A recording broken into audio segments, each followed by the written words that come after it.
গীবাত। গীবাত মানে ঘি দিয়ে ভাত খেলে যেরকম মজা লাগে, গীবত করতে তেমন মজা লাগে।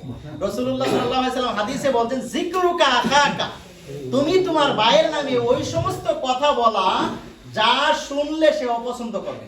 তখন একজন সাহাবী বললেন, ইয়া রাসূলুল্লাহ, যদি তার মধ্যে দুষ্টা থাকে তাহলে কি গীবত হবে? বলেন যে যদি থাকে তাহলে তো গীবত হবে, আর যদি না থাকে তাহলে তার উপর অপবাদ হবে। যদি তাকে তাহলে কি হবে?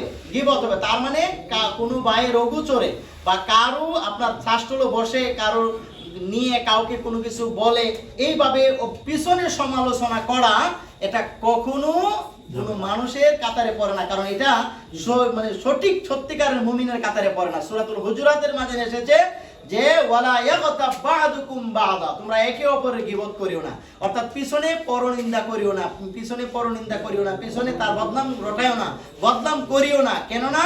যে আইয়ুহিব্বু আহাদুকুম আইয়াকুলা লাহমা আখিহি মাইতান ফাকারিহতুমুহু, তোমরা কি পছন্দ করো যে তোমাদের কেউ কি পছন্দ করো যে তোমাদের মৃত ভাইয়ের গোশত খেতে? তার মানে কেউ অবশ্যই আমরা পছন্দ করব না।